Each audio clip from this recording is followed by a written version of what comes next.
لن يستنكف المسيح أن يكون عبدا لله ولا الملائكة المقربون ومن يستنكف عن عبادته ويستكبر فسيحشرهم إليه جميعا فأما الذين آمنوا وعملوا الصالحات فيوفيهم أجورهم ويزيدهم من فضله وأما الذين استنكفوا واستكبروا فيعذبهم عذابا أليما ولا يجدون لهم من دون الله وليا ولا نصيرا۔ مسیح نے کبھی اس بات کو عار نہیں سمجھا کہ وہ اللہ کا ایک بندہ ہو، اور نہ مقرب ترین فرشتے اس کو اپنے لیے عار سمجھتے ہیں۔ اگر کوئی اللہ کی بندگی کو اپنے لیے عار سمجھتا ہے اور تکبر کرتا ہے تو ایک وقت آئے گا جب اللہ سب کو گھیر کر اپنے سامنے حاضر کرے گا۔ اس وقت وہ لوگ جنہوں نے ایمان لا کر نیک طرز عمل اختیار کیا ہے اپنے اجر پورے پورے پائیں گے، اور اللہ اپنے فضل سے ان کو مزید اجر عطا فرمائے گا۔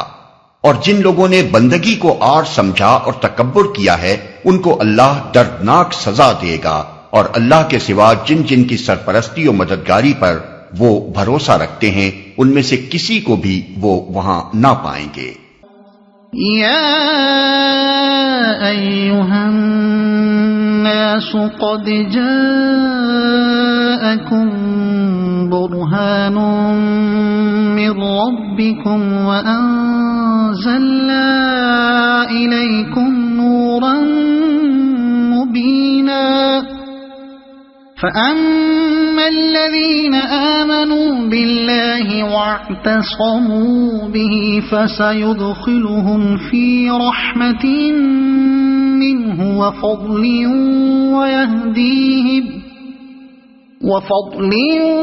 ويهديهم إليه صراطا مستقيما۔ لوگو، تمہارے رب کی طرف سے تمہارے پاس دلیل روشن آ گئی ہے، اور ہم نے تمہاری طرف ایسی روشنی بھیج دی ہے جو تمہیں صاف صاف راستہ دکھانے والی ہے۔ اب جو لوگ اللہ کی بات مان لیں گے اور اس کی پناہ ڈھونڈیں گے ان کو اللہ اپنی رحمت اور اپنے فضل و کرم کے دامن میں لے لے گا اور اپنی طرف آنے کا سیدھا راستہ ان کو دکھا دے گا۔ یستفتونک قل اللہ یفتیکم فی الکلالہ ان امرؤ ہلک لیس له ولد وله اخت فلها نصف ما ترک وهو يرثها ان لم يكن لها ولد فإن كانت اثنتين فلهما الثلثان مما ترك وإن كانوا إخوة رجالا ونساء فللذكر مثل حظ الأنثيين يبين الله لكم أن تضلوا والله بكل شيء عليم۔ لوگ تم سے کلالہ کے معاملے میں فتویٰ پوچھتے ہیں، کہو اللہ تمہیں فتویٰ دیتا ہے، اگر کوئی شخص بے اولاد مر جائے اور اس کی ایک بہن ہو تو وہ اس کے ترکے میں سے نصف پائے گی، اور اگر بہن بے اولاد مرے تو بھائی اس کا وارث ہوگا۔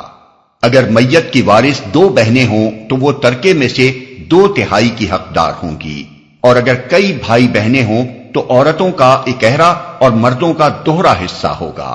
اللہ تمہارے لیے احکام کی توضیح کرتا ہے تاکہ تم بھٹکتے نہ پھرو، اور اللہ ہر چیز کا علم رکھتا ہے۔ لوگ، یہ آیت اس سورہ کے نزول سے بہت بعد نازل ہوئی ہے۔ بعض روایات سے تو یہاں تک معلوم ہوتا ہے کہ یہ قرآن کی سب سے آخری آیت ہے۔